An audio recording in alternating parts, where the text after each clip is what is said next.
Bonsoir à tous et bienvenue à notre nouvelle émission Risk Intel Media, ce soir en partenariat avec CrowdSec. On va parler de la thématique suivante, cyber-omerta. Est-ce que les victimes de cyberattaques doivent faire preuve de transparence ou rester murées dans le silence? Avec nous, 4 experts pour parler de cette thématique et je vais commencer par leur donner la main pour pouvoir s'exprimer et se présenter brièvement. Je vais commencer par vous, Yann. Bonjour Yasmine, bonjour à tous. Donc, je suis Yann Sladek, je travaille chez Vinci, qui intervient dans le domaine de la construction, de l'énergie et des concessions. Et donc, à ce titre, j'interviens en tant que responsable SOC du groupe Vinci. Enchanté. Philippe. Bonjour Yasmine, bonjour à tout le monde. Je suis le CEO et cofondateur de CrowdSec, une société qui édite un logiciel qui permet de collaborer pour bloquer les IP qui sont agressifs sur Internet et protéger les serveurs qui sont exposés sur Internet. Donc, c'est un peu un Waze des firewalls. Merci. Zacharia. Bonjour Yasmine, bonjour à toutes et à tous. Donc, je suis le CISO de Believe, qui est un groupe dans la musique qui a plusieurs labels et plusieurs structures pour accompagner les artistes des plus débutants aux plus grands. Et Marc Frédéric. Bonjour Yasmine, merci de m'avoir invité. Bonjour à tous nos auditeurs. Je suis le responsable du CERT du groupe Crédit Agricole. Donc on ne présente plus le groupe Crédit Agricole, banque, assurance. Enchanté et merci d'être avec nous. Alors, ce soir, on va parler de la question de la transparence lorsqu'on se fait attaquer. Déjà, est-ce que c'est une thématique qui vous parle ? Alors, se faire attaquer, oui, je pense tout le monde, hein, surtout vous, messieurs.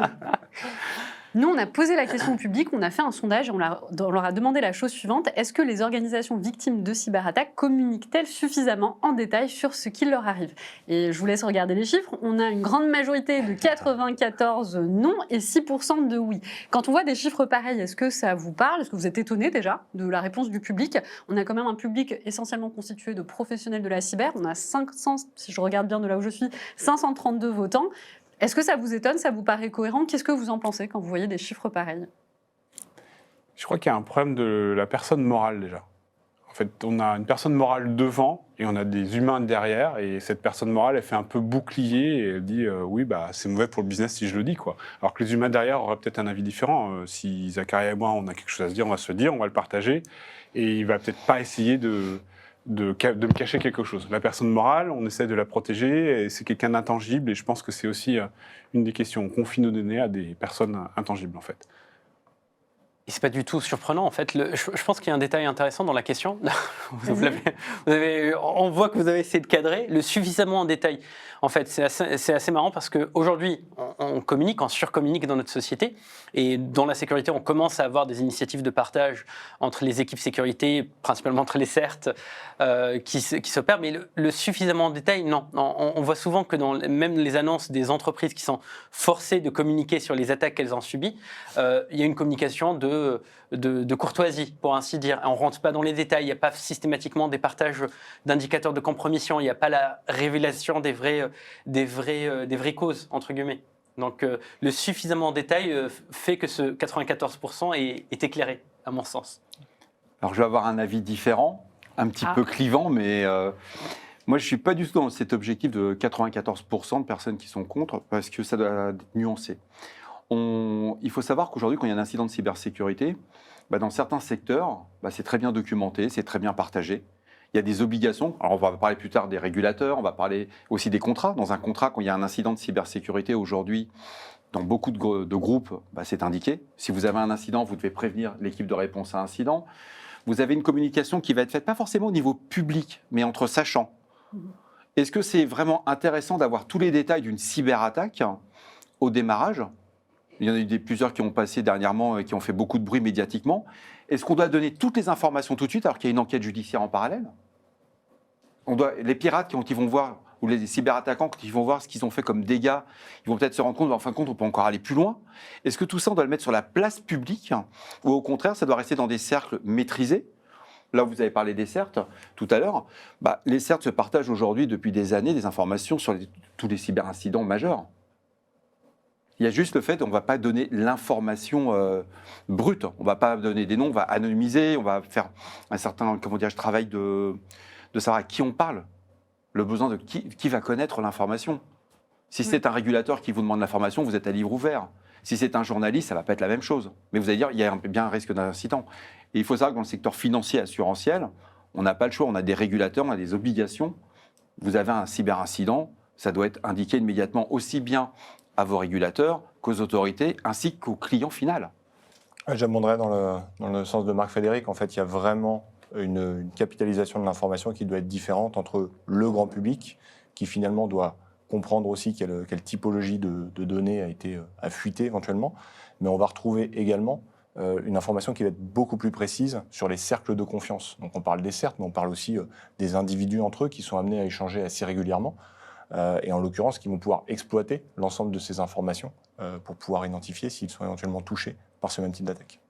Alors c'est vrai que nous, je vous ai montré rapidement les statistiques, mais après on a eu énormément de commentaires, il y a eu beaucoup de discussions en dessous du post, et donc on en a pris quelques-uns, mais l'idée était quand même assez générale de dire qu'effectivement, il y a un besoin d'avoir une plus grande transparence, parce que quelque part, lorsque on n'est pas transparent vis-à-vis du public, ou même des prestataires, des clients, des partenaires, on tente un peu de cacher quelque chose, on en parlait tout à l'heure, Philippe, et donc plus le temps va passer, plus il y a une rupture aussi de confiance. Vous perdez le client, Voilà. tout simplement. C'est ça.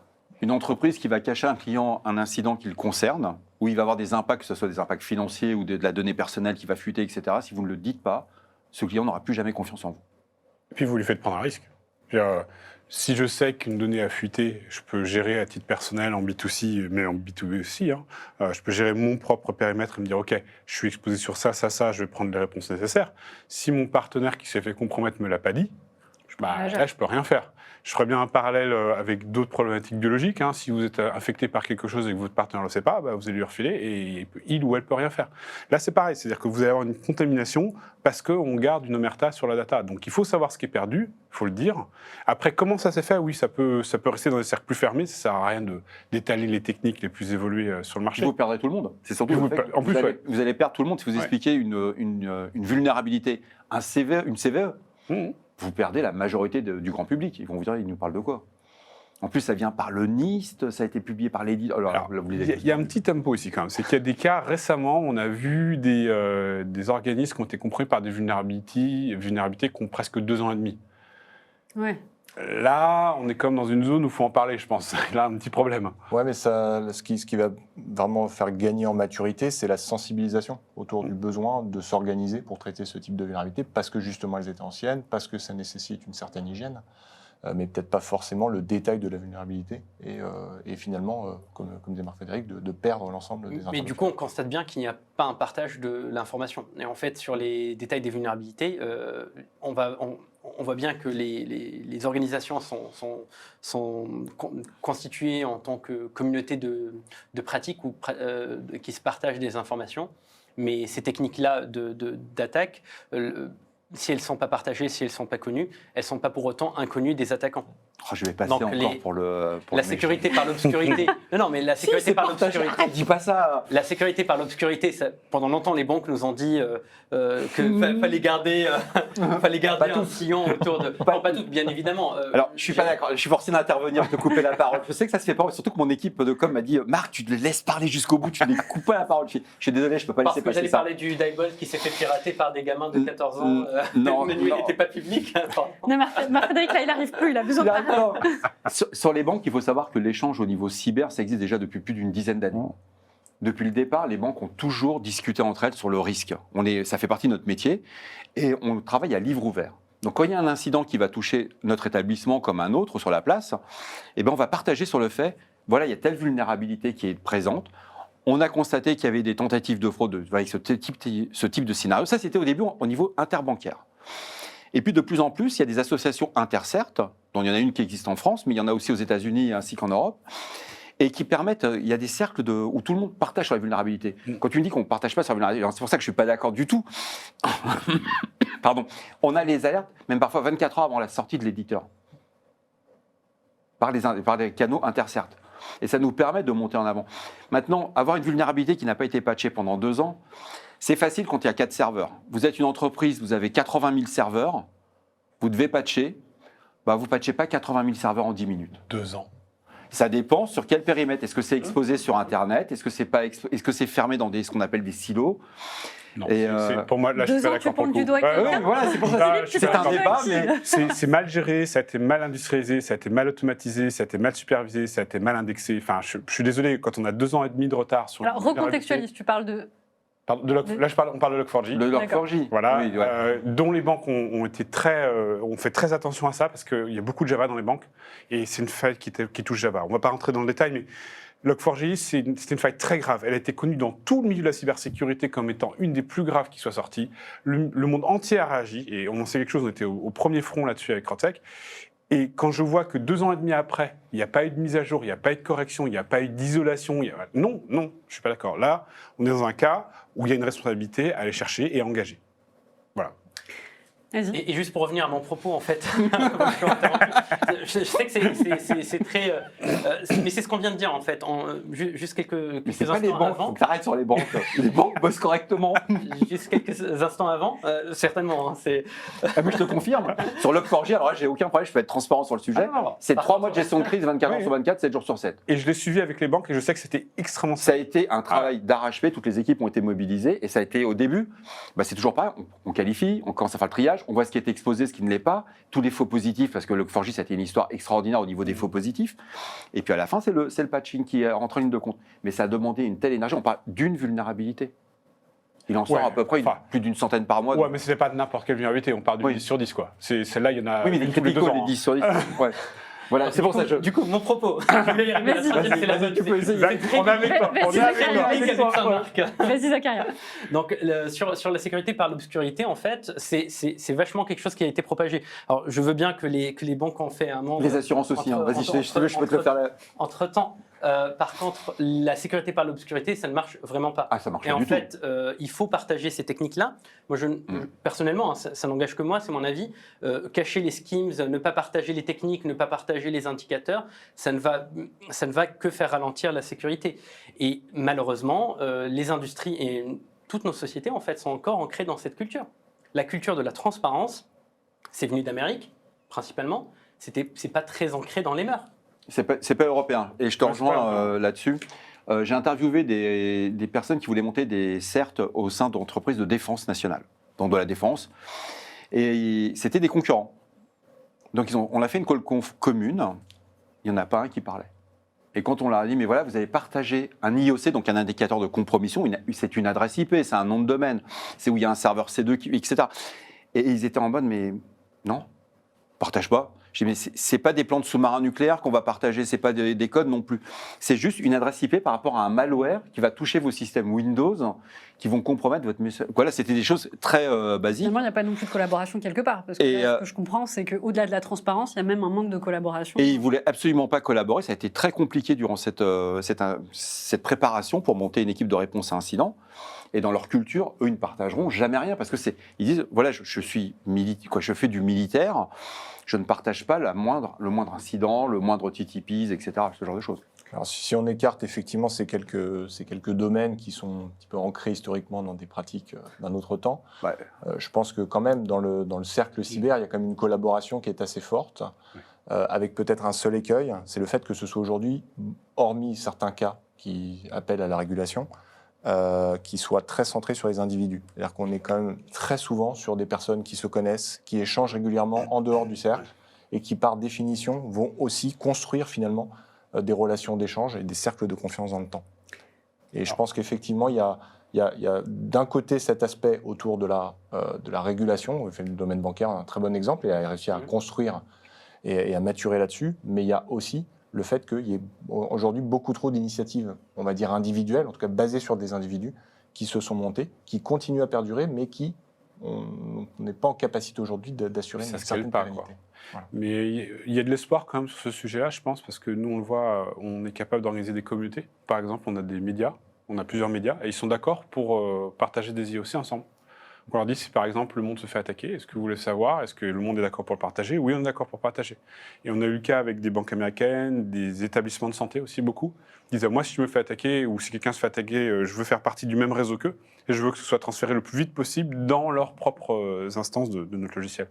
Et ça, je trouve que c'est très positif parce que ça montre une maturation dans la façon de réfléchir de ces gens-là, surtout qu'ils se rendent compte qu'en fait, l'optique du Captain America, j'ai un super bouclier, je suis seul et j'ai un gros budget, ça marche pas. Enfin, un contre une armée, on perd à tous les coups, systématiquement, sans aucune forme d'exception, sauf peut-être à Hollywood. Dans la vraie vie, si vous êtes à 3000 contre 1, vous perdez, quoi.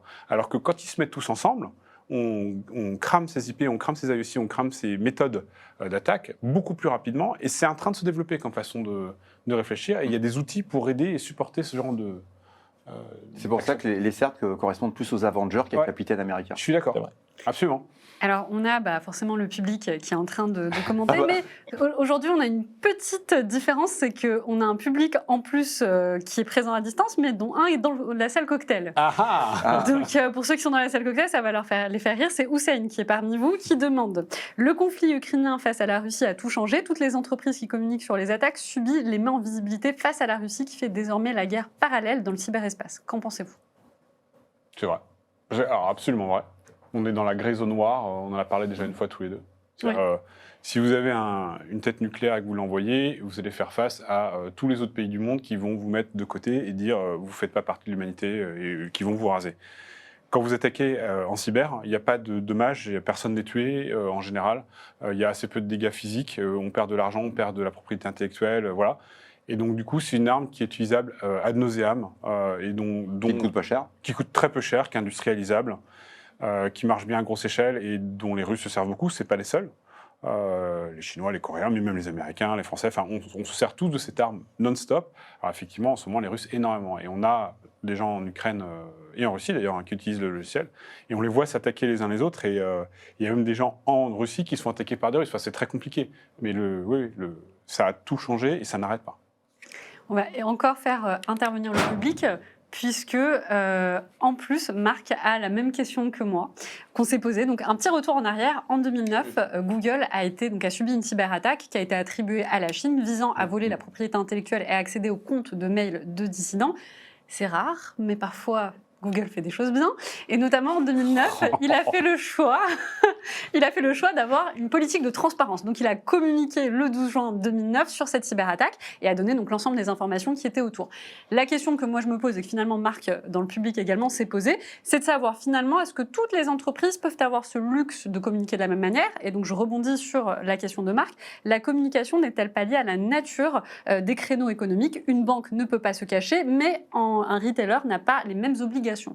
Ça tombe bien. Je pense que Aurora, en fait, pour utiliser le petit nom j'allais dire du projet ou de l'opération, de la réponse à incident ou de l'opération, et du coup de l'opération aussi, c'est un fait assez marquant d'ailleurs. Je pense que c'est le moment où on commence à parler de disclosing volontaire, en fait, sans qu'on ait des régulateurs. Et c'est en ça que je dis, attention, je ne tire sur aucun type d'entreprise, hein, je suis le plus grand des capitalistes, hein, soyons sérieux un petit peu. En fait, tant qu'il n'y a pas de régulateur, personne ne vous force à partager publiquement qu'est-ce qui vous a attaqué. Ça, c'est le premier point. Deuxièmement, quand bien même vous êtes obligé de partager, vous partagez avec vos pairs, à la limite. Et le troisième point, c'est vous partagez, mais vous ne partagez pas les vrais IOC. On parle de la Russie, c'est comme si on disait que TV5 Monde, quand ils partagent, ils disent on s'est fait pirater par Daesh, ok, c'est bon, on se lève, on part, alors que c'est des Russes derrière. Quelle est la vraie méthode d'attaque? Qu'est-ce qu'ils ont vraiment attaqué? Bon, il y a l'ANSSI qui est passé par là. Pourquoi ça, ouais. Pourquoi exactement? Et Google a fait tout ça. Les méchants Google, comme dans GAFA, ils ont tout balancé en pensant à l'autre. Hein. Ils sont revenus, pour moi, dans leur racine profonde, et ils ont dit on va partager des éléments avec tout le monde afin de protéger. En fait, et cette notion de partage et de commun, elle sortait des boîtes de l'attaque. Ils partageaient avec tout le monde, et d'ailleurs, en le faisant, on a découvert que cette opération, elle a targeté d'autres entreprises que Google. Et même parfois pas des particuliers, mais des petites entreprises qui avaient accès à des informations sensibles. On sait comment Hillary Clinton aime utiliser Yahoo, par exemple, etc. Donc, c'est pas que le gros targeté, le gros OIV, on dirait chez nous, qui est ciblé et qui a besoin des AUC. Et c'est ça mon propos de tout à l'heure. Hein. C'est ce que j'essaie de dire, c'est de partager l'information de manière un peu plus globale. Ah bah, ça tombe bien, Zakaria, parce qu'on a Sarah qui pose la question, qui dit « Les enjeux d'une attaque pour une grande entreprise ne sont pas les mêmes pour leurs homologues plus petites. Existe-t-il des formes de collaboration entre les PME victimes de cyberattaques ?» Tu as les CSORT régionaux qui peuvent déjà t'aider. Donc, si en cas de cyberattaque, c'est déjà de se rapprocher d'un CSORT régional. L'ANSSI, on a déployé, a sponsorisé et déployé un certain nombre à travers toute la métropole. Il faut savoir qu'il y a des sociétés de cybersécurité qui s'adaptent aussi au budget des TPE, PME, parce qu'on ne parle pas des mêmes budgets que pour les grands comptes.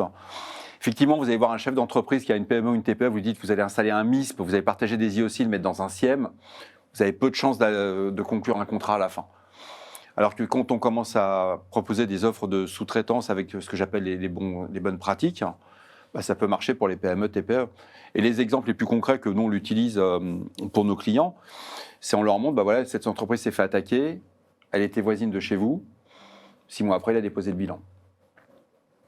Ça parle tout de suite à un chef d'entreprise. C'est un nouveau risque qu'il doit prendre, comme le cambriolage, l'incendie, la fuite de données, que maintenant il commence à voir que ça a des vrais impacts. Et derrière tout ça, c'est des points qui sont remontés. Donc, il faut avoir de l'espoir pour votre auditeur, votre auditrice. Sarah. Bon voilà, Sarah. donc c'était la réponse pour Sarah. Alors je vais passer à la prochaine question. On a tous suivi l'actualité récente. On a eu de nombreuses fuites de données de grande ampleur, notamment l'affaire Viamedis et Almeris, ainsi que la fuite de données de France Travail. La question qui peut se poser, c'est quand on a ce type de fuites de données qui sont extrêmement médiatisées, est-ce que c'est une bonne chose qu'il y ait autant de buzz dans les médias, ou est-ce qu'il ne faudrait pas laisser le temps à la justice de prendre certaines actions, puis potentiellement de communiquer? En termes de communication, qu'est-ce qu'on doit faire, Philippe? Ça n'a pas été instantané. Hein. Ça fait un moment que ça tourne dans le milieu. Donc, ils ont été obligés de le dire au moment où voilà, c'était trop visible pour continuer à garder le secret. Après, on est quand même sur des données sensibles, potentiellement, des données de particuliers. C'est encore moins acceptable, à mon sens. Enfin, on pourra faire une différence peut-être entre professionnels et particuliers. C'est des particuliers, des données qu'on ne peut pas changer. On ne change pas de numéro de sécu. On change assez peu d'adresses physiques. Et c'est des données qui sont hébergées dans des endroits qui sont théoriquement sécurisés et sous le coup de normes assez précises, type HDS, hébergeur de distance, etc. C'est-à-dire que ces gens-là ont eu tous les badges. Alors j'aurais bien rencontré les personnes qui ont donné les badges, juste pour qu'on en discute, quoi. Parce que vous avez un système qui est outdated de 2 ans et demi sur certaines failles et vous avez votre certification HDS, soit il faut revoir la certification, soit il faut revoir le certificateur. Il y a quelque chose qui ne colle pas. Je pense qu'effectivement, une fois de plus, on est sur une différenciation sur le niveau de communication. C'est-à-dire qu'il est important de communiquer au grand public sur ce type de données pour savoir déjà de base quel type de données est exposé. Déjà, leur faire prendre conscience que leurs données ont été exposées. De par leur ampleur, c'est des fuites de données qui sont relativement nouvelles pour les particuliers. Et d'autant plus quand ça touche à leurs propres données personnelles. On a tous, dans notre entourage, des personnes qui sont fait pirater leur boîte mail ou quoi que ce soit. Certes, ça leur parle. Maintenant, on parle de véritables données personnelles qui peuvent être réutilisées. Donc, ma réponse en clair, c'est que la communication grand public, elle doit à minima se limiter à ça, mais en même temps, c'est la régulation qui l'impose. Le délai, comme tu l'as dit, est peut-être un petit peu à revoir. Après, il y a un deuxième temps où effectivement, il y a besoin de connaître l'ensemble des informations techniques, et cette fois, ça peut se limiter à un cercle qu'on va qualifier d'experts, au minima de professionnels, pour essayer de comprendre le pourquoi, et aussi de pouvoir identifier si on peut éviter ce type de cas dans nos propres organisations. Et ce qui est dommage, en fait, dans ce buzz médiatique, parce que la sécurité, ça devient le nouveau marronnier. Hein, on va commencer à l'avoir sur toutes les couvertures dorénavant. Mais ce qui me manque, moi, personnellement, c'est... alors, je ne vais pas dire les IOC et les TTP, quoique.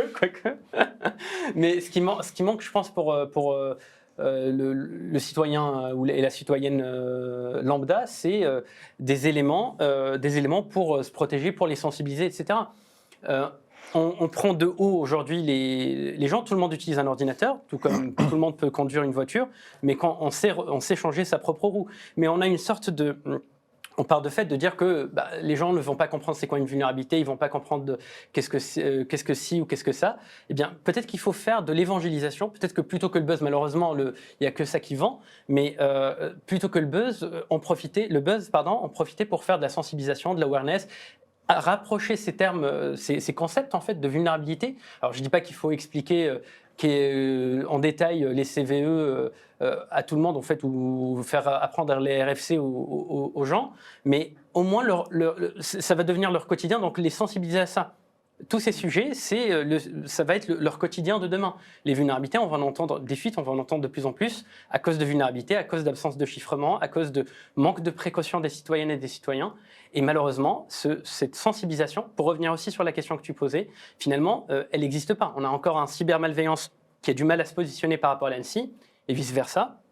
On voit quand il se bagarre sur Twitter qui va poster sur les mises à jour de Madame Michu. C'est pas une bagarre, c'est un complément. Quand il se marche, sur les plates-bandes l'un de l'autre, je pense personnellement, encore une fois, c'est mon avis personnel, c'est pas très efficace et il y a vraiment un vide de sensibilisation du citoyen sur ces sujets. Alors, ouais, je vais temporiser un petit peu. Donc, sur les prestataires de santé, il faut savoir que les assurances ont des obligations. Si vous avez des données personnelles qui vont être exfiltrées, vous devez prévenir individuellement chaque personne, chaque citoyen qui fait partie de votre organisation. Donc, vous recevez un courrier qui vous explique clairement, voilà en quoi va consister la fuite de données. Est-ce qu'il y a des données financières? Est-ce qu'il y a des données personnelles, des données de santé?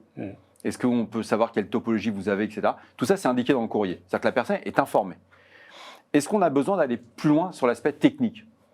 Genre, c'est une faille Log4j. Bon, je ne vois pas ce que c'est. La personne de 70 ans, parce qu'il y a quand même des clients qui ont un certain âge, il va déjà recevoir ce courrier anxiogène, il va être rassuré qu'à la fin du courrier. C'est-à-dire qu'au début, on lui explique que ses données les plus intimes sont sorties, sont exfiltrées. Et à la fin, il faut le rassurer ou lui dire, c'est sorti et il va falloir faire avec. Et il va falloir vous méfier aussi d'avoir l'appel d'un faux conseiller, ce genre de choses. Donc tout ça, il y a déjà un travail qui est plutôt bien fait. Et plutôt que d'opposer des chapelles les unes aux autres, ce que je vois aujourd'hui, c'est qu'en France, on est un des rares pays avec les États-Unis à faire énormément de communication sur les sujets. Alors c'est peut-être pas au niveau qui est attendu par un certain nombre de personnes, mais quand moi je compare ce que font les États-Unis avec des budgets qui sont juste pharaoniques par rapport à ce qu'on voit en France, on n'a pas à avoir honte. Et puis, je pense, dans la même veine, et pour toujours remettre une petite note positive, mais on a des gens qui font ça bien et sur leur temps, je vais donner des noms de sociétés, mais voilà, ils sont beaucoup à participer. Il y a des gens chez Capgemini, il y a des gens chez Advance qui ont fait des programmes de formation pour les petits. Et ça veut dire que, par exemple, moi, mon enfant de 7 ans, j'ai expliqué à la maîtresse la méthodologie et elle leur demande un mot de passe fort avant de rentrer dans la salle. Et donc, il doit inventer un mot de passe fort, elle leur explique que c'est un mot de passe fort, pas un mot de passe fort. Il a 7 ans. Il a 7 ans. Et un gamin sensibilisé, comme le mien par exemple, quand j'ai pris une photo parce qu'il est venu faire un peu de wealth management avec moi, regarder combien il avait en dollars, en euros, machin, ça faisait 29 euros. J'ai pris une photo, il m'a dit, papa, je préférerais que tu ne gardes pas cette photo. Parce que voilà, si jamais elle sort, on saura combien j'ai, c'est pas bien. Voilà. Et donc les gens chez Advance, chez Capgemini, etc., ils font un boulot énorme, Nameshield et d'autres, pour faire des programmes de formation gratuits que tous les experts de la communauté cyber qui sont en train de nous écouter, qui sont sur le plateau partout autour, peuvent aller porter dans leur lycée, dans leur collège, dans leur petite école, pour aller aider les maîtresses et les maîtres à former cette génération qui arrive. Parce que je te rejoins, on vit dans une vie digitale, on n'imagine pas envoyer un enfant sur la route sans qu'il ait le permis de conduire, et on envoie tous nos enfants sur des réseaux digitaux sans qu'ils aient un permis digital. Et je trouve que ce n'est pas une bonne chose, et que justement, tout ce temps passé par tous les autres à aider la communauté, il doit être mis en valeur. Donc bravo, ça s'appelle Cyber for Good. Et vous pouvez le retrouver sur ce site et aussi sur un certain nombre de sites de l'ANSSI, etc.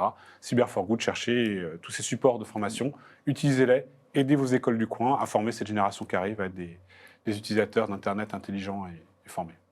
Alors, on a Laurent qui dit « Pôle emploi a bien communiqué sur l'exfiltration de ces 43 millions de fiches. C'est aussi une manière de se protéger par la suite vis-à-vis du grand public. » Effectivement.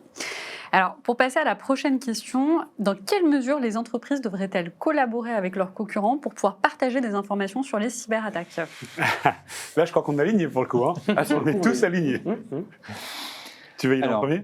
On peut démarrer, oui. Ouais. Donc, pour moi, déjà, il faut partir du constat que nos organisations, dans nos sociétés, qu'elles soient petites, moyennes ou grandes, elles ne sont pas extensibles en ressources et en moyens. Donc, de base, on a besoin de pouvoir collaborer sur ce type d'éléments pour pouvoir grandir mutuellement. Maintenant, sur ce cas-là, on n'est plus des concurrents. Il n'y a plus de notion de concurrence dans ce domaine-là, dans la cyber. On va venir, au contraire, partager ces différentes informations, être en capacité aussi de pouvoir les interpréter, parce que en face de nous, avec nous, on partage le même écosystème. On a les mêmes fournisseurs, les mêmes partenaires technologiques, mais on a aussi les mêmes attaquants et globalement les mêmes menaces. Et donc, on ne peut pas faire cavalier seul. On est globalement sur le sujet des Avengers versus Captain America, mais c'est un petit peu le débat. Et donc, l'objectif principal derrière, c'est de pouvoir, à minima, anticiper les attaques dans le futur, entre guillemets, c'est-à-dire qu'un incident ne se reproduise pas sur notre périmètre alors qu'il s'est produit chez notre voisin ou notre concurrent. Et puis surtout, de pouvoir identifier si on n'a pas un attaquant qui est actuellement en cours et qui n'a pas terminé son attaque, qui a fait son premier implant, qui a fait ses premières étapes, mais on est en capacité d'identifier, de pouvoir sortir au plus vite, de fermer la porte, entre guillemets, qu'il a ouverte. Donc voilà, je pense que vraiment, il y a un véritable axe sur cette partie collaboration, qui est, comme je disais tout à l'heure, déjà en cours, mais qui est encore trop centré sur soit la régulation, soit des individus et des initiatives personnelles. Ouais, Ouais. l'infra, c'est un moyen, c'est pas une fin. Hein. Je veux dire que ce soit chez Vinci ou Crédit Agricole, excusez-moi, et c'est des outils pour produire un service à des clients. Donc, si deux banques sont en concurrence ou si deux constructeurs sont en concurrence, ils sont en concurrence sur leur métier, pas sur leur infra. On peut pas sur l'infra ni sur ce qu'on appelle la lutte contre la fraude. Bien sûr. Voilà. Quand une lutte contre la fraude va se passer chez Crédit Agricole, on sait qu'elle va se passer la même chez la Poste, à la BNP. Ils font le tour, hein. Les fraudeurs vont faire le tour de si ça marchait chez l'un, on va faire. C'est ce qu'on utilise, les mêmes fraudeurs, c'est à peu près les mêmes solutions. Donc le fraudeur se dit, il prend de la confiance, et plus il va faire des établissements, et plus la fraude va augmenter. Et donc ça, ce partage existe déjà depuis des années. Il y a des, alors c'est pas tellement au niveau individuel, c'est plutôt des canaux. Il y a déjà, par exemple, la FBF, la Fédération bancaire française. Il y a des groupes de travail sur la lutte contre la fraude et sur le partage d'informations. Sur les CERT, il y a les fameux intercerts qui se soient aussi bien mondiaux qu'européens ou français. On partage déjà de l'info. Et l'expérience que moi j'ai au niveau du partage de l'information est assez surprenante dans le monde bancaire. On travaille à livre ouvert.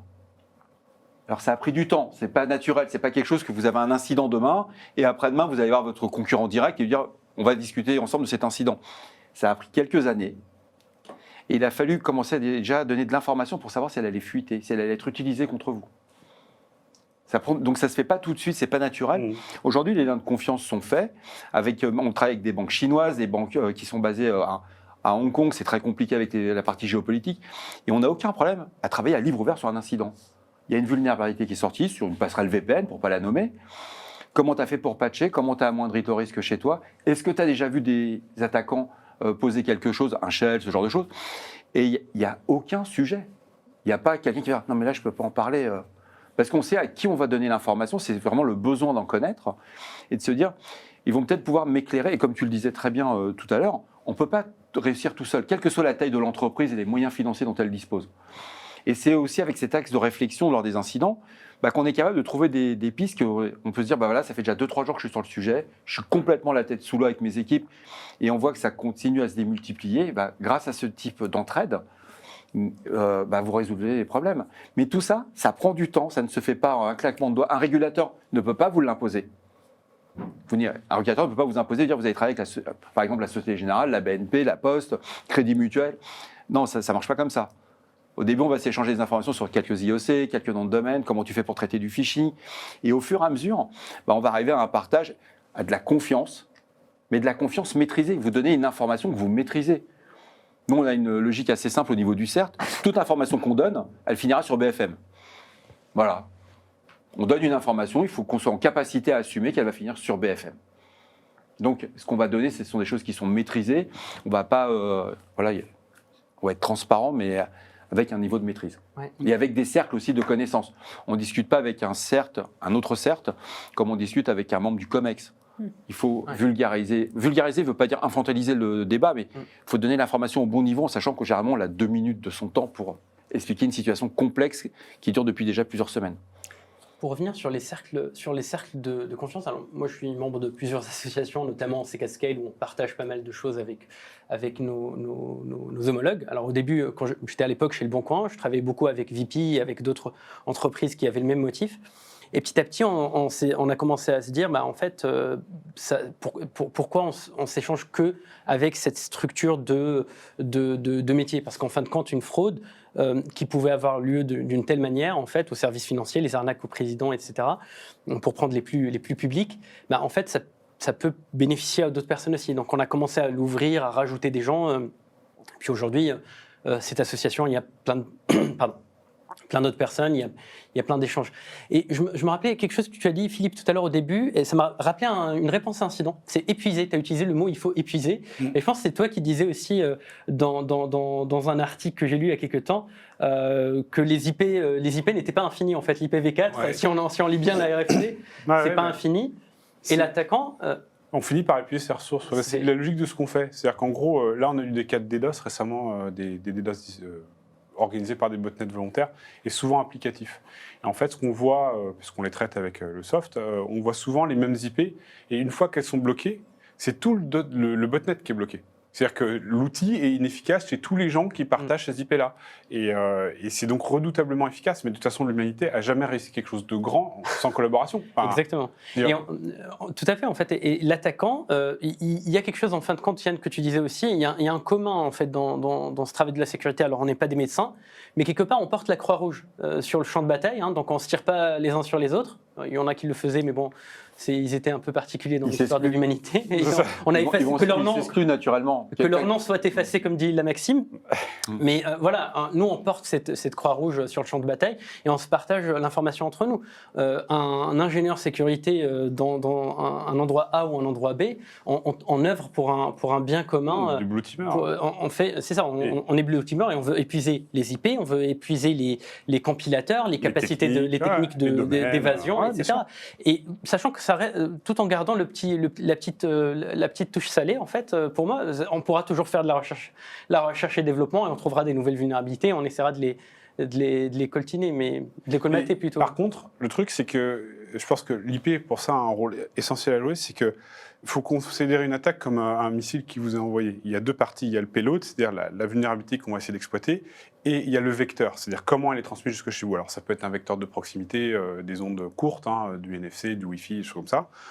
Donc ça, on est très proche de la cible. Il y a les vecteurs à distance, et tous les vecteurs à distance passent par de l'IP, donc soit des mails qui sont transférés à travers des IP, ou des attaques en direct qui sont transférées à travers des IP. Et une fois qu'on a désactivé toutes ces fusées, toutes ces IP qui transportent les payloads, ils les ont certes, mais ils ne peuvent plus les envoyer en fait. Et quand on connaît l'immatriculation de toutes ces fusées et qu'on les empêche de décoller, oui, ça limite considérablement l'efficacité de ces groupes qui sont en face. Et je pense qu'on a perdu confiance dans l'idée qu'en se mettant tous ensemble, on est beaucoup plus fort, mais déjà parce qu'on va complètement assécher le pool de ressources qui est en face. Là, le pool de ressources fonctionne parce qu'on est désorganisé.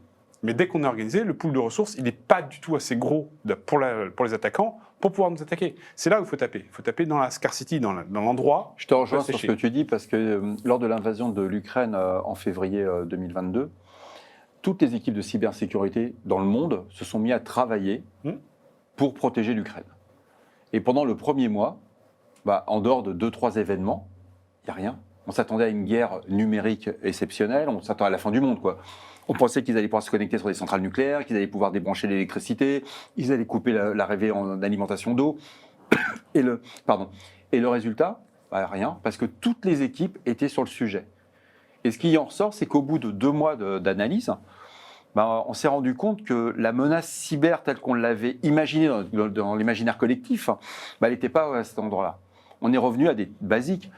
On envoie une payload, quelque chose qui va détruire le système avec un Weepers, on envoie du DDoS, mais On fait du brute force, on fait du scan, voilà. Mais il n'y a rien qui a, entre guillemets, paralysé tel qu'on s'attendait l'économie ukrainienne, ou même le pays, où tout simplement un char d'assaut n'est pas connecté, quoi. Donc le char d'assaut, il ne s'arrête pas, on ne peut pas le pirater, on ne peut pas l'empêcher de tourner, on n'est pas sur une Tesla.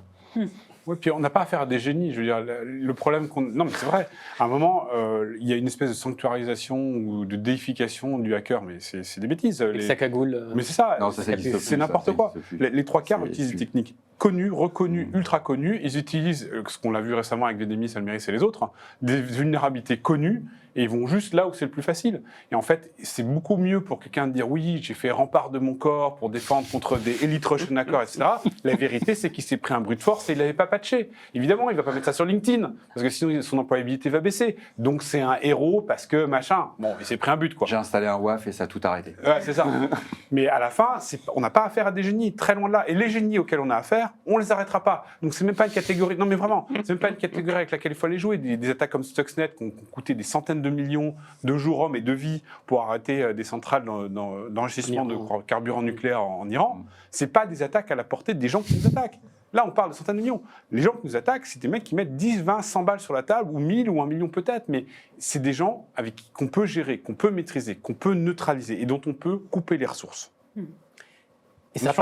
Et sachant que eux, ils collaborent en fait. Ouais, Petit truc marrant en fait, quand on est sur les forums. je ne sais pas si on peut citer les noms ou pas, mais les fameux forums de marché russe, par exemple, le forum très connu, vous voyez qu'il y a une entraide, il y a une certaine fraternité, tout le monde s'appelle bro, on a limite envie de s'inscrire. Et il se passe les techniques, il se partagent les techniques d'arnaque.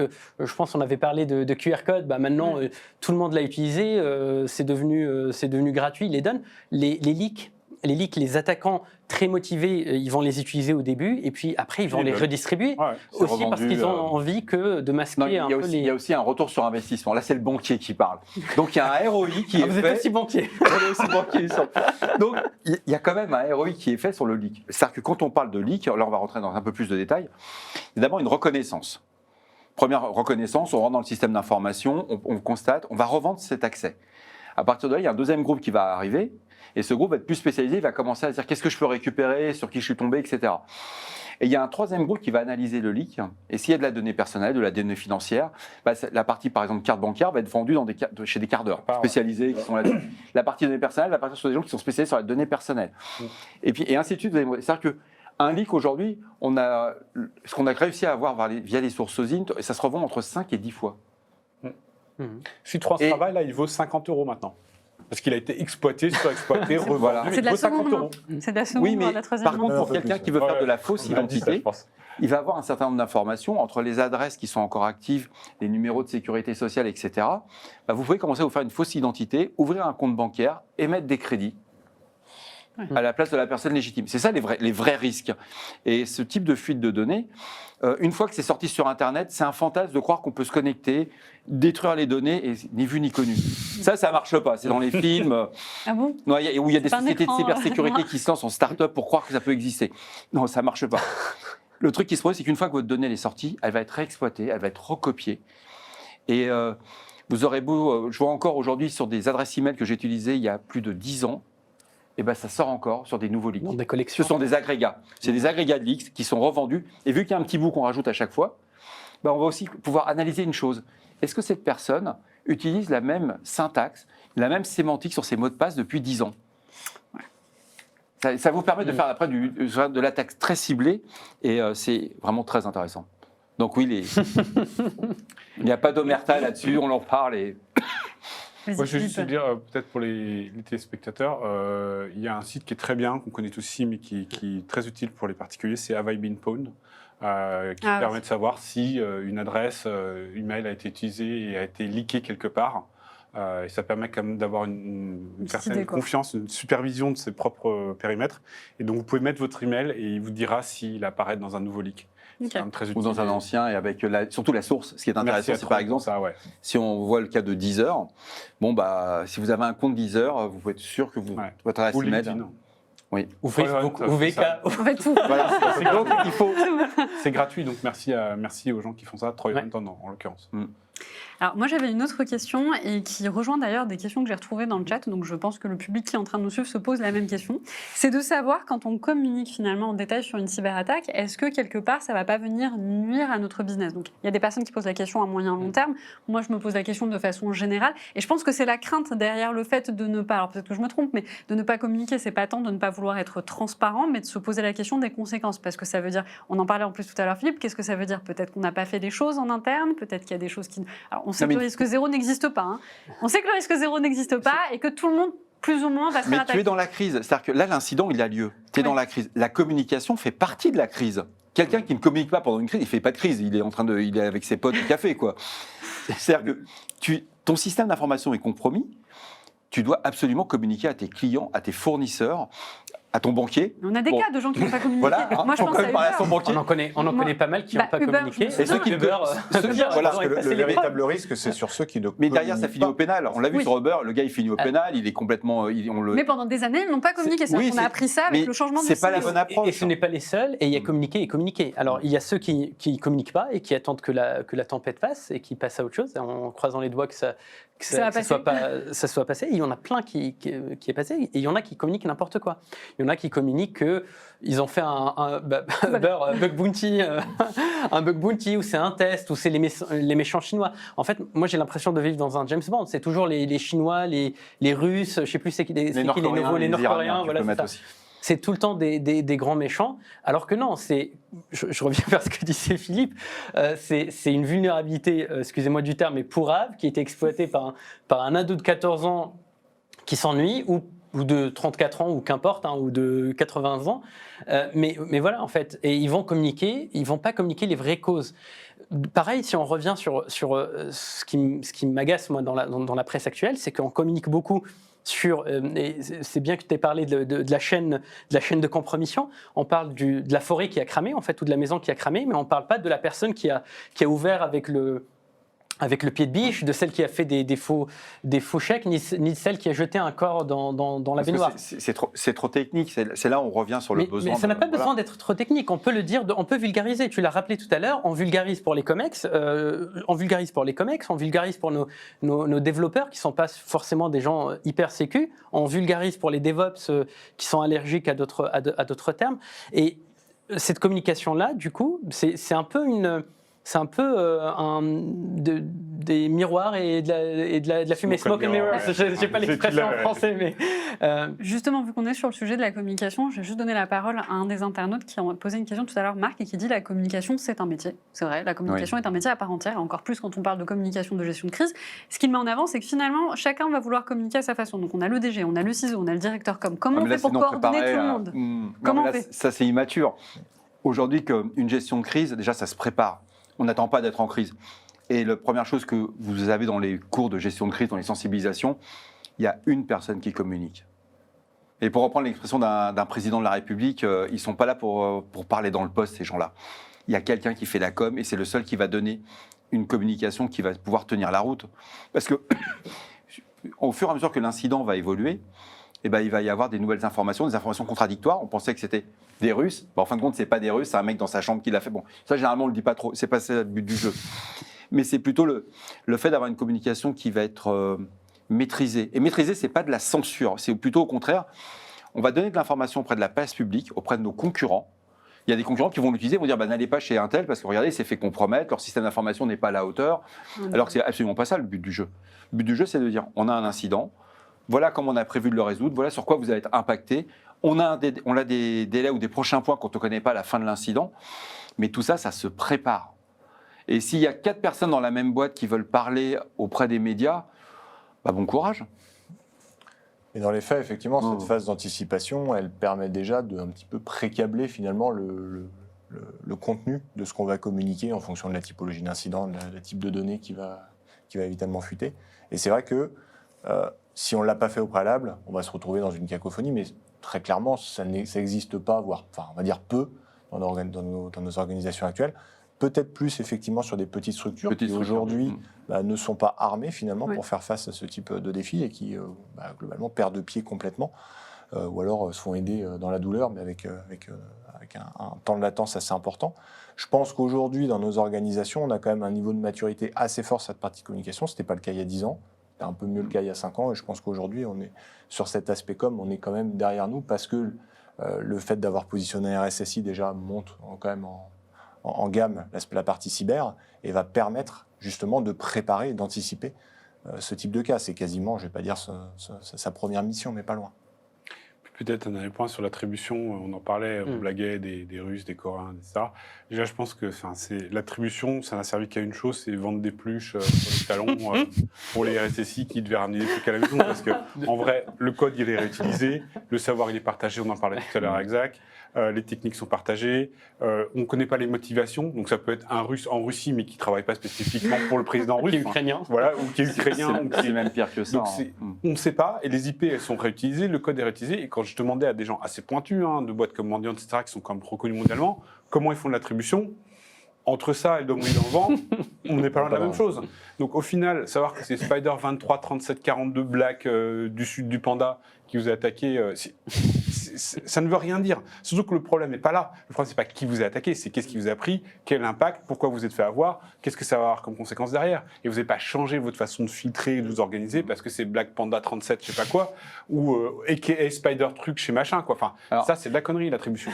Alors, l'attribution, moi, je laisse ça aux forces de police et aux États. Ce sont les seuls qui pourraient, à la rigueur, avoir le... Et Madame Irma, qui est très bonne. Aux politiques. On a vu aussi. Il y a beaucoup de politiques qui aiment bien attribuer. Il faut laisser les personnes qui ont le droit d'enquête, le vrai droit d'enquête, le droit d'avoir des privations de liberté. Donc c'est la police, la gendarmerie, l'ANSSI. Voilà, c'est ces gens, la DGSI ou la DGSE. C'est pas des CERT ou des équipes de réponse à incidents d'entreprises commerciales qui doivent faire ça. Par contre, quand on prend le framework du NIST, le MITRE ATT&CK, qu'est-ce qu'on peut constater? Si on suit les TTPs, donc c'est la fameuse méthodologie de compromission, demain matin, je fais ça à partir de chez moi et je peux faire passer pour un Russe, pour un Chinois, pour un Iranien, et on va dire « Oh, c'est APT29 qui est en train de m'attaquer. » Non, c'est juste Marc qui est dans son salon, sur son PC, avec son accès Internet. Et c'est là qu'il faut se méfier, d'où l'attribution. Aujourd'hui, il y a très peu d'entreprises, je dirais, commerciales, d'utilisateurs, qui se permettent de dire que c'est de l'attribution. Et quand on remonte auprès d'un COMEX, on a vu un type d'attaque qui ressemble à de l'APT. Déjà, vous dites APT29, vous avez perdu tout le monde, alors là, c'est fini. Voilà. C'est un mode opératoire russe qui est utilisé, qui est librement accessible à n'importe qui. Donc, ce ne sont pas forcément des Russes, ce ne sont pas forcément. On n'en sait rien, quoi. Et pire, quand on voit que c'est une IP à Brest, on a eu un cas qui est assez sympa, qui nous a fait beaucoup sourire. Une personne qui s'est fait compromettre son PC à la maison. Et le mode opératoire, c'était un mode très après Varsovie. Et on regarde le truc et on fait ouais, quand même. Et c'est quoi? Et on constate que la personne, c'est une IP fixe. C'était une personne d'un certain âge. Et le mode opératoire était tellement évolué, on a fait non, ça ne va pas être possible. Et la gendarmerie était là, non, on va éviter, quoi. Et on a fait l'enquête quand même jusqu'au bout.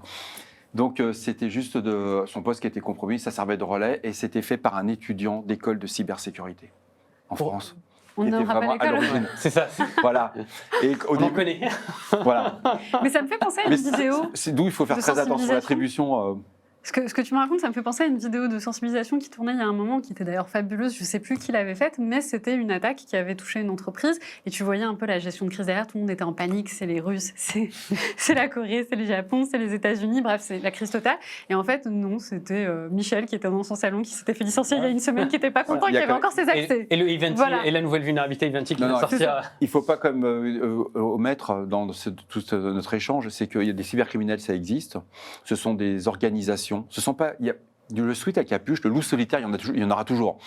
Mais ce n'est pas lui la majorité. Non, c'est pas nous, ce qu'on voit aujourd'hui, c'est des organisations, ce sont des familles mafieuses, cybercriminelles. Et ce qui est très intéressant, c'est quand une famille est arrêtée, le cas de Lockbit est extraordinaire. Ils en arrêtent une partie, puis on découvre que tout de suite, l'infrastructure se remet en route. Une autre famille va sponsoriser, on retrouve les gens. On reste toujours sur le même syndrome du on va continuer à prendre de l'argent. Il faut financer tous ces systèmes. Pour revenir sur la communication, du coup, pour les petites entreprises, il y a Google, les SRE chez Google qui ont commis un superbe livre, Google for SRE ou SRE for Google, je ne me rappelle plus du titre exact. Et dedans, il y a un super chapitre qui parle de réponse à incident et qui a été repris par tous les solutions qui marchent, Dispatch de Netflix qui est open source ou Incident.io pour ceux qui ont de l'argent à dépenser.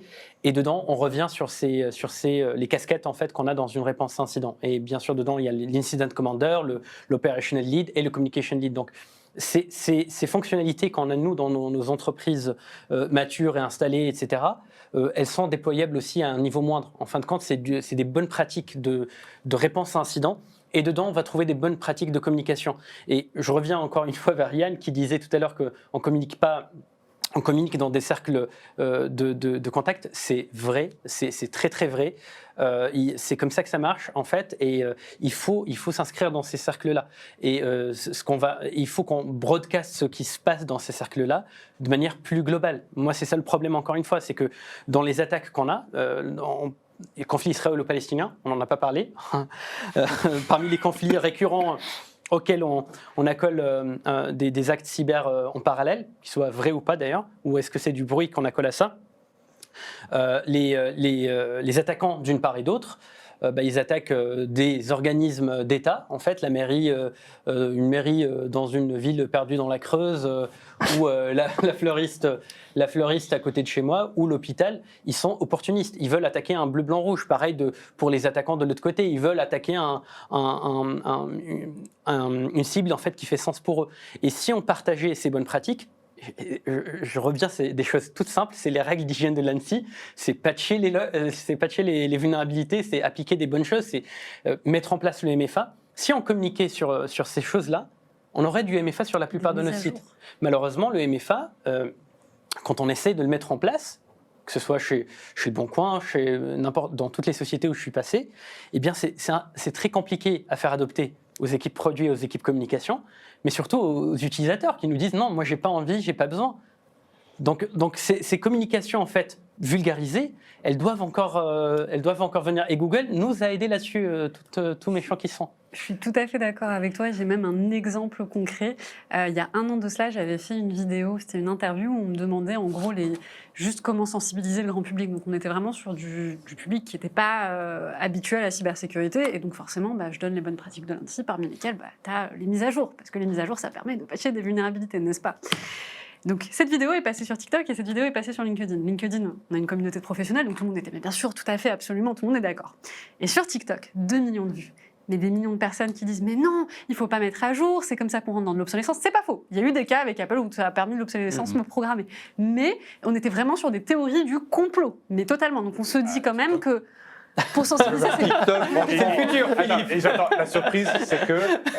Mais moi, honnêtement, j'étais surprise. Tu rentres dans une autre génération. Ouais. Il faut que tu te rendes compte que... Vraiment, j'étais plutôt surprise de... Je m'attendais, tu vois, sur l'ensemble des conseils que j'ai donnés, je pensais faire du buzz sur autre chose, mais alors pas sur le fait de mettre à jour, pas en disant aux gens mettez à jour vos outils, en fait, votre téléphone et votre ordinateur. Et c'est là où tu te rends compte qu'effectivement, sur le grand public, le degré de sensibilisation est extrêmement faible. Alors, anecdote pour anecdote, j'ai eu un avocat il y a quelques années qui m'explique au détour il n'arrivait pas à dézipper le fichier que je lui avais envoyé avec le mot de passe parce qu'il avait un Mac et il y avait des problèmes de version. Mais bref, il me dit peut-être c'est ton antivirus, t'as quoi? Il me dit mais non, moi j'en ai pas, j'ai pas d'antivirus. J'ai Mac. J'ai pas de mot de passe. Attends, oui c'est ça. Et il me dit en fait comme ça les pirates ne s'intéresseront pas à moi. Mais il y a vraiment un décalage. C'est chouette. Il y a vraiment un décalage entre le profane et nous. J'ai J'ai changé d'avocat le lendemain. Véridique, j'ai changé d'avocat le lendemain. Ignorance vulnérable. Il y a un décalage vraiment entre le profane et l'initié, et même entre initiés, en fait, on n'a pas le même niveau de connaissance. On a finalement dans la tech, on va être très. Alors, je suis dans une boîte particulière maintenant, c'est plus une boîte de musique, mais elle est activée par la musique, par la tech, pardon. Donc, il y a quand même une grosse composante tech. On est plutôt sensibilisé dans le milieu de la tech. Il n'y a pas quelqu'un de chez Dashlane, de chez CrowdSec, de n'importe quelle boîte qui se respecte, qui va avoir une mauvaise pratique. Malheureusement, dans les autres boîtes, c'est pas systématiquement le cas. Les gens ne sont même pas encore à l'aise avec l'informatique.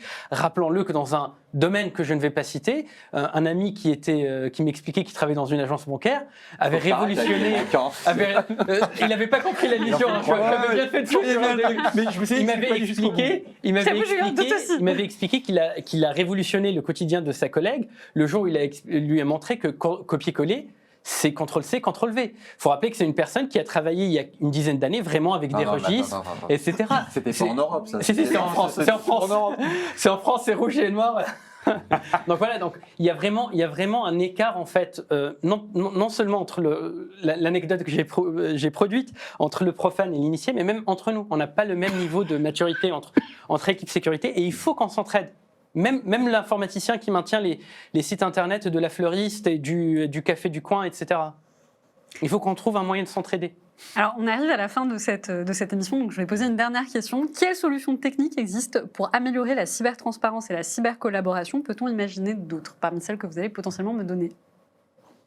Alors, je pense qu'aujourd'hui, il y a des outils techniques, il en existe. Il en existe 2 grands sur le marché, dans le monde de l'open source, que sont MISP et OpenCTI, qui sont globalement déployés pour les organisations qui ont déjà atteint ce premier palier de maturité, parce que malgré tout, ça demande quand même un premier niveau de maturité. Après, sur la problématique, ce n'est pas finalement l'outil, parce qu'il doit y en avoir d'autres, c'est comment on élargit le cercle de confiance et comment on peut diffuser au maximum ce type d'informations. Je pense qu'aujourd'hui, au niveau des cercles de confiance, on a des éléments qui sont structurés, comme tu disais, dans le domaine bancaire, où ça fait une dizaine d'années, voire un peu plus. Même, hein. On a commencé au début des attaques de diligence. Hein. Donc ça commence à... Donc on partage le risque. Mais il y avait pas la culture du risque sur moi. La marque du cheval. Ouais, voilà. Mais finalement, qu'on quand même un petit peu de mal à s'étendre dans d'autres domaines. On le voit dans le domaine typiquement de l'aviation, où il y a eu pas mal d'initiatives, mais il n'y a vraiment rien eu de global. Je vois dans le domaine même du bâtiment, de la construction, dans le domaine de l'industrie. C'est une fois de plus des initiatives, je qualifiais ça de personnel, c'est-à-dire d'individus qui se côtoient, qui sont des pairs au quotidien et qui vont échanger régulièrement et qui vont monter des initiatives. Donc Je pense que la véritable problématique, elle n'est pas sur l'outillage. L'outillage, il existe. C'est une fois de plus comment on l'utilise, mais surtout avec qui et comment on le pérennise. Puis il y a quand même les problèmes légaux. Faut pas juste. Il y a pas que le problème d'outillage est quand même assez important. Si on prend le cas d'un MISP, vous montez un MISP dans votre entreprise, c'est très bien. Vous allez avoir des IOC, vous allez tout stocker, vous allez le partager avec votre SOC, c'est extraordinaire. Mais vous allez perdre la vraie valeur ajoutée de MISP, c'est de pouvoir se raccorder à d'autres MISP. Et quand vous pouvez vous raccorder à d'autres confrères, que ce soit des concurrents, on partage des IP, des noms de domaine, il n'y a pas de secret professionnel, il n'y a pas de secret métier. Et la plus grande difficulté, c'est si vous envoyez un malware à travers votre MISP, par exemple, à une entreprise du CAC 40 dans le luxe. Au début, vous allez dire, il y a un incident de sécurité. Cet incident de sécurité va bloquer son système d'information. Le juridique de cette entreprise va venir vous voir. On a reçu une information de votre entreprise qui a bloqué notre système, alors qu'on était sur un partage d'informations. Et c'est là que ce risque qui aussi doit être étudié, vu avec les juristes. C'est OK, on va partager quand même des souches. Ça peut être des haches de malware. Donc là, il n'y a pas de risque, il n'y a pas de payload. Mais parfois, il y en a qui vont beaucoup plus loin sur certains MISP. On voit des payloads qui circulent. Vous recevez le payload sur votre système d'information.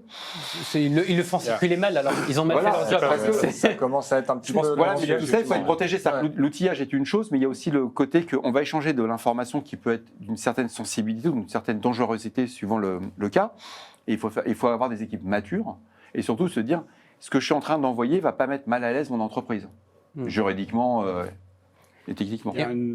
Vas-y, je t'en prie. Il y a comme je pense que là on parle de CTI, donc de data à froid, de qu'est-ce qui s'est passé avant en fait, c'est de l'archéologie. Je pense qu'il y a comme une composante temps réel qu'on propose nous et qu'on n'est peut-être pas les seuls à faire, mais des IP sont actifs particulièrement contre certaines verticales parfois. On parlait des médias tout à l'heure, ça peut être le cas des banques aussi, on a vu ça aussi, ou de la santé. C'est-à-dire que c'est des groupes qui se sont spécialisés pour attaquer spécifiquement les banques, ou la santé, ou les médias, ou le real estate, etc.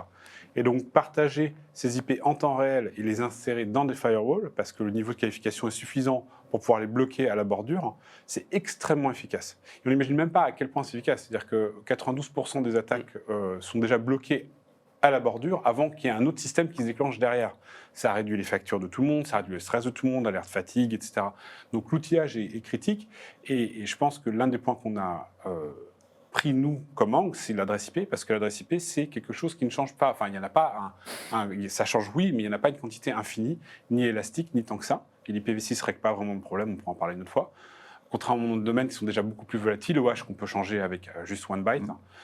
Et donc ça, quand on diffuse à chaque fois tous ces vecteurs d'attaque et de menaces et qu'on les diffuse en temps réel aux bordures, c'est très efficace. Donc je pense que l'outillage a sa part à jouer. Il y a le côté information. On parlait des MISP, des OpenCity, etc., qui sont très utiles pour l'information, du SIEM, pour regarder ce qui s'est passé. Mais il faut aussi partir dans le proactif et bloquer ces IP dont on sait qu'elles sont agressives contre tel et tel type de business et de tel et tel type de façon. Sans aucune forme de doute. Vous pouvez les bloquer, il y a zéro faux positif. Donc je pense que l'outillage peut quand même aider fondamentalement et que participer ensemble dans sa verticale, ça protège tout le monde. Complètement. En fait, moi, je suis bien sûr, il n'y a pas de solution parfaite, d'outil parfait, mais MISP et MISP, qu'importe en fait, en réalité, ce qui nous permettra d'ailleurs de faire un travail collaboratif.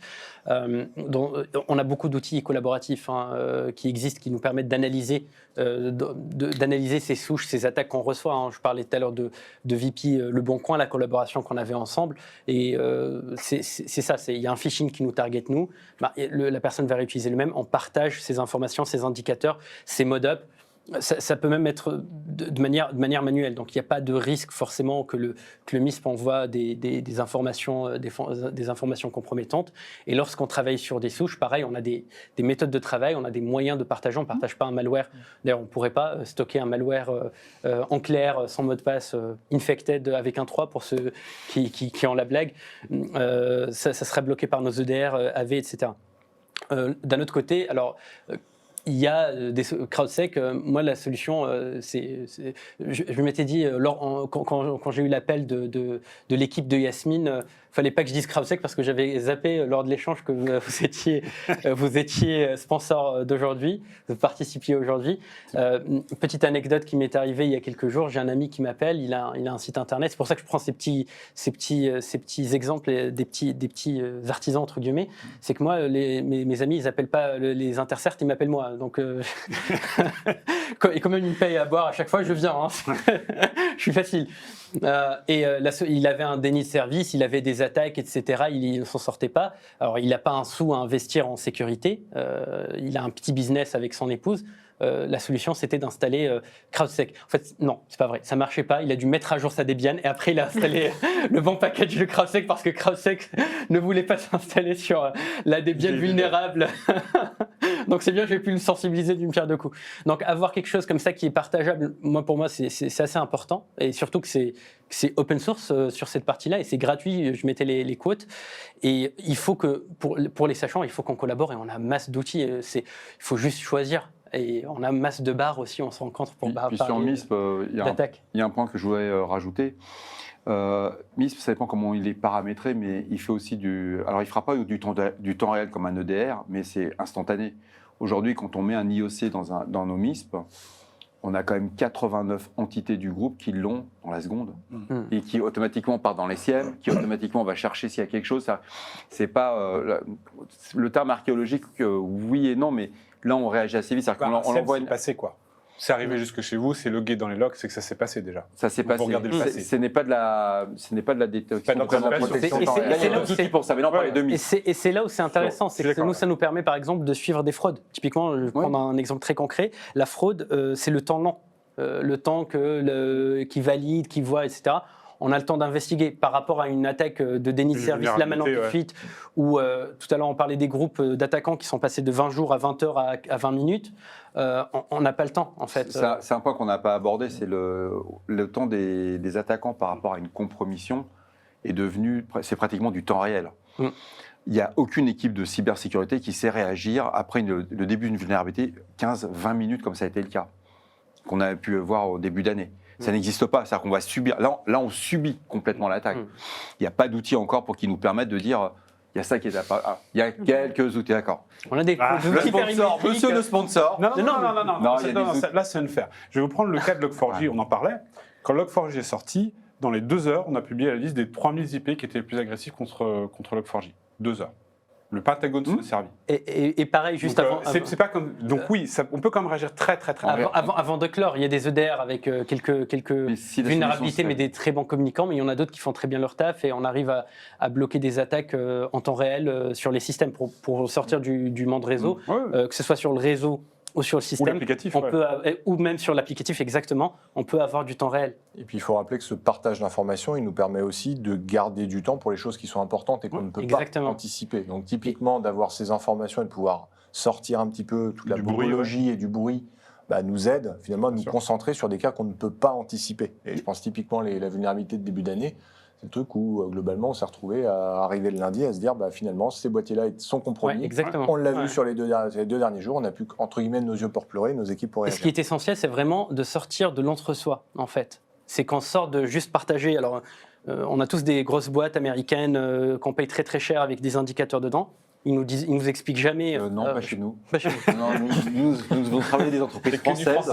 Nous sommes désolés, mais pour la plupart des entreprises françaises, on a tous ces boîtes noires. Il y en a des françaises. Stormshield, t'as dit tout à l'heure, c'est ça? Je l'ai dit, mais oui, ils sont très bien. Il y a des boîtes magiques, etc. Ils nous expliquent pas. On n'a pas de contrôle. Moi, j'aime bien quand des outils ou quand les solutions nous permettent de voir, de comprendre, de regarder et de le partager de manière plus globale en fait. Pas que pour les entreprises qui ont des très grosses lignes budgétaires. Ça pareil, c'est pas vous, c'est que... On a un quart de million de machines qui travaillent dans le même réseau comme là. Dès qu'on a une attaque qui est tendance, par exemple sur des boîtiers VPN, pour ne pas les citer, on le voit très très vite en fait. C'est-à-dire qu'il y a 250 000 machines qui commencent à se faire scanner sur des ports précis avec des vulnérabilités précises. On est capable en quelques minutes de dire il y a une vulnérabilité sur ce VPN et on diffuse des IP qui attaquent ces VPN-là. Je ne dis pas que c'est la solution magique et je ne dis pas que ça règle le problème, mais il y a quand même moyen d'avoir une réponse quasi temps réel à ce genre de problème par la taille du réseau. C'est là où le fait de collaborer tous ensemble, même à extra-entité, surtout extra-entité à l'échelle du réseau Internet, ça devient très efficace, je pense. Mais écoutez, merci beaucoup en tout cas pour vos réponses. Merci. On arrive à la fin de cette émission. Ça va ? Merci d'avoir répondu à mes questions. Je crois qu'il y a une romance qui se forme. Voilà, c'est frénémie, tu sais, c'est entre amis et ennemis. Je quitte HSBC, j'arrive. Merci. En tout cas, merci beaucoup aux centaines de personnes qui étaient à distance et qui étaient en train de nous suivre. Cette émission donc, était en partenariat avec CrowdSec. On en aura plein d'autres qui arrivent. J'espère vous revoir aux prochaines émissions. Merci à nos experts qui se sont prêtés au jeu de mes questions. Merci Yasmine, merci à vos questions. Merci. Aux téléspectateurs. Et puis, bah, téléspectateurs, je vous dis aux téléspectateurs. intervenants. à la prochaine. Au revoir. Merci à toutes. Au revoir. Au revoir. Au revoir.